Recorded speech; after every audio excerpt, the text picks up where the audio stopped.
On Wednesday, Judge Andrew Napolitano appeared on Fox News with Harris Faulkner to discuss the House Judiciary Committee's investigation into President Donald Trump's financial dealings. Collusion, which we know is not a crime, it's really conspiracy. The Trump campaign accused of colluding, conspiring with Russia. Right. Right? What does this have to do with that? Probably nothing. But Michael Cohen, whether you believe him or not, gave a field for the Democrats to harvest last week. And in much of that field, he backed it up with documents. Well, he's bringing them to the Hill. Right. It That's doesn't take very today. much to start a Yeah, congressional but I've heard you say you don't even believe this man. Well, he has a lot of credibility problems, but when he backs it up... He's a criminal liar. Yeah, but a lot of liars, after they're caught, tell the truth because they know the consequences. Right. It's double jeopardy at that point, right? That's probably not the right word. I'm just trying to... It's not double jeopardy. You're being very clever. I don't want to be prosecuted for perjury again because I'm already about to serve 3 years for perjury. Okay. Why would I volunteer to lie under oath? This is a preliminary request for documents. Some of these people may not even have the documents. If the president doesn't hand these over, what happens? Well, that's dangerous because then we get to a subpoena. You can avoid, you can forget about, you can throw out a request for documents. You can't do that with a subpoena. There are consequences to doing that with a subpoena. Now, there's 81 entities on here. The Department of Justice can only defend the federal agencies. They can't defend the human beings that are on there. They all have to go out and get lawyers. Their lawyers are going to tell them, you disregard this document request, a subpoena is going to come, and you can't disregard a subpoena. Gosh, it just seems like there's got to be a better way to adjudicate these things. You know, I don't even think that's what we're doing. Look, we're not adjudicating anything. Some of the motivation may be to harm him politically, but much of the motivation is to expose to the public what the public has the right to know. And that would be political then, right? Well, it would allow the public to make a political judgment. Is the president telling the truth? She was being very clever, as actually Napolitano actually said. He did a very respectful job at kind of redirecting the conversation, because she wanted to redirect the conversation to talking about the Mueller or Russia probe, which that conversation had nothing to do with, and I think she knew that, because she came on that segment with a pre-established narrative, and that was crumbling because of Napolitano, and he is biased in a certain way when he's talking about other topics, but when it comes to legal issues, he's going to be straightforward. He's coming with his legal mind, I guess, in his arsenal. And that's how he delivers his commentary, and that's what he was doing in this case. And he was pretty much justifying the House Judiciary Committee's grounds to request these documents from these 81 people. And she tried to shut that down. But he did a good job of redirecting the conversation from her attempted deflection. Yes. You see what I'm saying? Her job, look, we've seen this many times. Fox News host and, the pundits there, that of course includes Harris Faulkner. Their job is to support President Donald Trump. In 2019, when he is being attacked right now, of course their job is to deflect and to distract. And so the very first thing she tried to distract to was the collusion. What does the collusion have to do with what's going on with Michael Cohen? And of course, it doesn't have anything to do with it whatsoever. It's not related whatsoever. But it doesn't mean that it's not relevant to talk about. She then pointed to she pointed to the credibility of Michael Cohen and how he's a criminal liar. She said the words criminal liar, and how Andrew Napolitano has had problems with him before too. And Napolitano states that, he does have a shady record, no doubt. But when you're somebody like Michael Cohen right now, and you have been caught, all right, your dirty deeds have been caught, and now you're dealing with federal prosecutors, it would behoove you to actually be honest with these federal prosecutors, because if you're not, you're going to get time added onto your sentence. So that tells you something about if Michael Cohen should be believed or not. Then she starts talking about there should be a better way to adjudicate these things. How else would you adjudicate these things other than what's going on right now? President Donald Trump seems to be lying about his record, about his past. President Donald Trump seems to be lying about his criminal actions.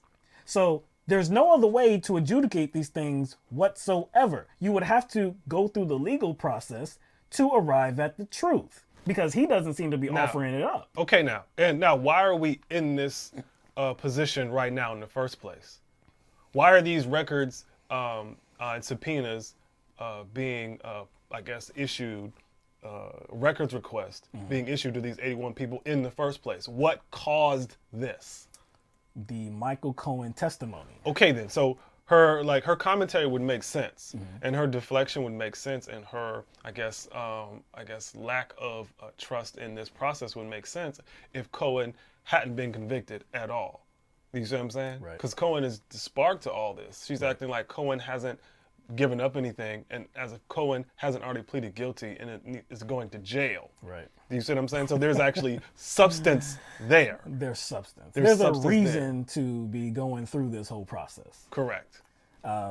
Look, President Donald Trump, the Republicans, Fox News, all these Republicans and conservatives, they are framing this as Michael Cohen not having any credibility. Michael Cohen lying. President Donald Trump has stated at least many times,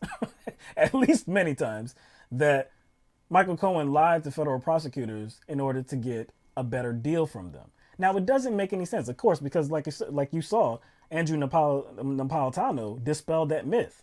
That would be really risky for him. But think about who's leading the case, okay?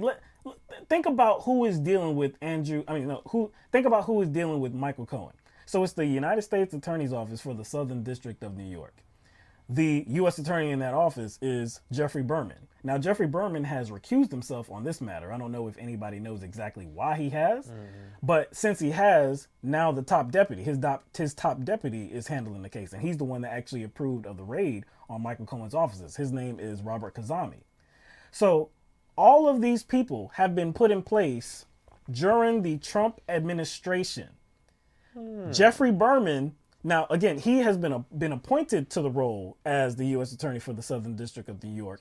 He hasn't been confirmed by the Senate yet, and we don't know if he's going to be the nominee. But he has been put in place. I mean, I believe he was his appointment was made by then Sessions. Yeah, I was going to say Beauregard. Jeffrey. But yeah, that announcement was made while Sessions was at the DOJ.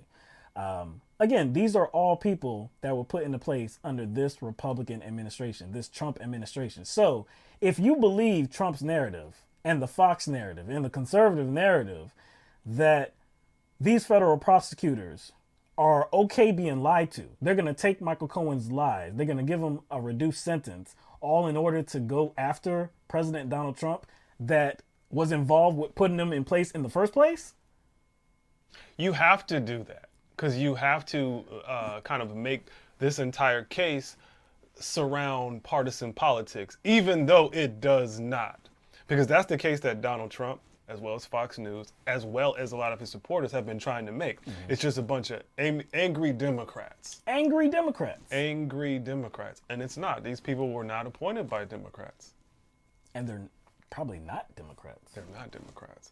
Just like the FBI director, Christopher Wray, and the person under him are Republicans. Rosenstein and Mueller are damn Republicans. The individuals that arrested, or the federal judges, or the federal judges that announced the arrest of Maria Butina, some Russian operative who infiltrated the NRA. Right. That announcement was made by officials that are Republicans that were appointed by Donald Trump. So I think it's kind of an easy route to go to always look at the other party and say, oh, this is about politics. This is about politics. It's them kind of behind all this when the facts do not, line up with that. But see, it's easy to be vague, like these Fox pundits and President Donald Trump are being. Hey, it's the system coming after me. It's these angry Democrats that are coming after me. But then when you do just the slightest bit of digging and actually learn who is actually populating these offices, who are making these decisions. Who are the ones responsible for actually going after Michael Cohen, it was the people that you put in place.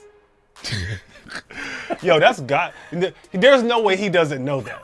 There's no way he doesn't know that.